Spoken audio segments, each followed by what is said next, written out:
Selamat siang, Dewan Juri. Dewan ini memilih dunia tanpa identitas gender. Kami dari tim Opening Government, saya sebagai pembicara satu sepakat dan mendukung hal tersebut.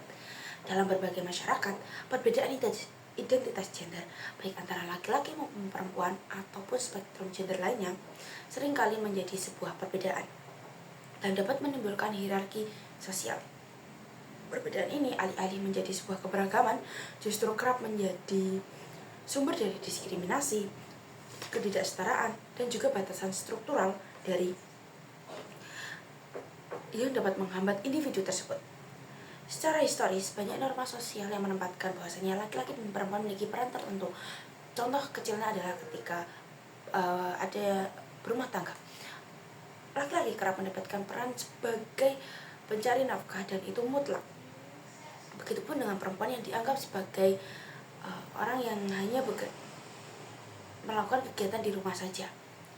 Nah, meskipun era modern telah membawa perubahan, stereotip gender semacam ini masih kuat melekat dan masih berdampak bagi kehidupan sehari-hari kita. Adanya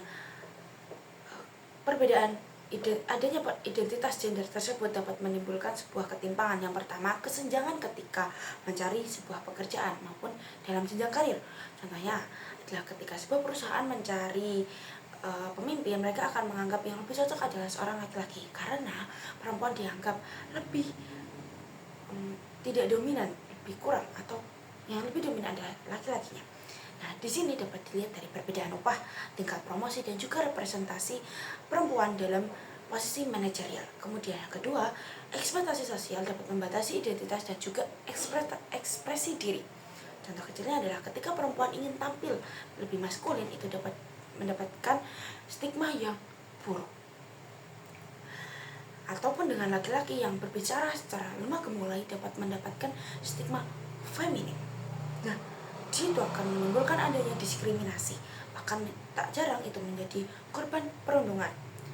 Kemudian pembatasan akses terhadap hak dan juga layanan. Di beberapa wilayah, layanan kesehatan reproduksi, pendidikan, dan perlindungan hukum dapat didasarkan pada asumsi tersebut mengenai peran gender. Contohnya, ketika perempuan ingin memilih karir daripada berkeluarga, itu dapat disalahkan oleh beberapa oknum. Atau laki-laki yang menjadi korban kekerasan rumah tangga kesulitan mendapatkan pengakuan dan juga bantuan. Karena perempuan itu dianggap seharusnya di rumah dan laki-laki seharusnya memiliki peran yang dominan. Melihat berbagai persoalan tersebut, muncul gagasan untuk membayangkan dunia tanpa identitas gender. Kemungkinan terbesar ini dapat menjawab tantangan-tantangan yang kita hadapi saat ini. Bukan hanya untuk adanya gagasan dunia tanpa identitas gender ini bukan dengan menghapus sebuah keberagamannya saja, tetapi dengan menghilangkan label sosial yang membatasi. Dalam dunia seperti itu, pekerjaan, hak, kesempatan, hingga ekspresi diri tidak ditentukan oleh label laki-laki maupun perempuan ataupun gender yang lainnya.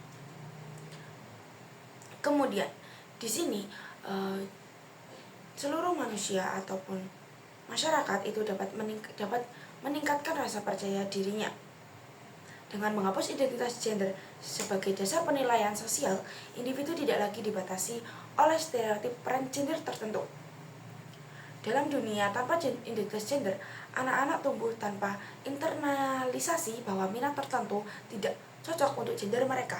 Ini akan memberikan ruang ekspresi untuk anak-anak tersebut mengeksplorasi semua bidang. Ketika hambatan psikologis dan sosial hilang, tingkat kepercayaan diri untuk mencoba hal baru atau berkompetisi di bidang non-tradisional dapat meningkat lebih pesat.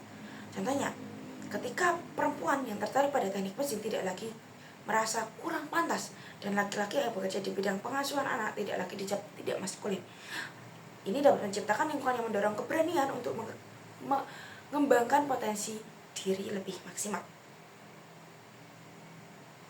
Implikasi dalam skala masyarakat, kepercayaan diri yang merata ini menaikkan kualitas partisipasi publik, inovasi dan juga keberagaman ide.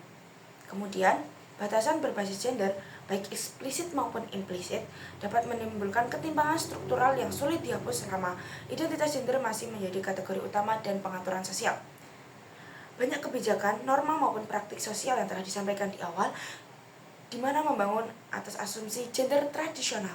Ketika identitas gender tetap menjadi acuan, ketidakadilan akan terus terulang. Misalnya, pembagian kerja domestik yang berat sebelah, bias promosi di tempat kerja, atau penghakiman moral terhadap pilihan hidup tertentu. Kemudian, pembatas ini tidak hanya mempengaruhi individu saja, tapi juga dapat menciptakan distribusi kekuasaan yang tidak merata di tingkat institusional. Dalam hal ini ada contohnya, yaitu perempuan sering dibatasi pada pekerjaan administratif atau pelayanan, sementara laki-laki didorong ke posisi strategis atau teknis. Ketika pembatasan ini dianggap normal, ketimpangan kesempatan menjadi hal yang sistemik dan diwariskan lintas generasi. Tentunya kami tidak ingin hal tersebut terjadi kembali. Intinya ketika label gender itu masih ada, sistem sosial cenderung memperkuat hierarki antar gender. Dunia tanpa identitas gender memotong akar ketimpangan ini menjadi salah satu solusi dari tantangan-tantangan yang kita hadapi. Kebijakan ini dapat mengukur kualitas sumber daya manusia secara adil. Pengambilan keputusan institusi, mulai dari rekrutmen, promosi, hingga pemberian beasiswa akan lepas dari bias gender. Tanpa label gender, penilaian menjadi objektif karena tidak ada kerangka stereotip yang mempengaruhi persepsi evaluator. Organisasi akhirnya dapat menemukan talenta terbaik karena tidak tersandera oleh asumsi gender tertentu. Contohnya, ketika tanpa adanya identitas gender, perusahaan tidak lagi terpengaruh bias seperti perempuan dianggap kurang cocok untuk pekerjaan teknis yang sudah disampaikan di awal tadi. SDM yang tersaring secara adil dan objektif akan meningkatkan produktivitas nasional, kualitas inovasi, serta daya saing di tingkat global. Kami bangga menjadi tim Opening Government. Terima kasih.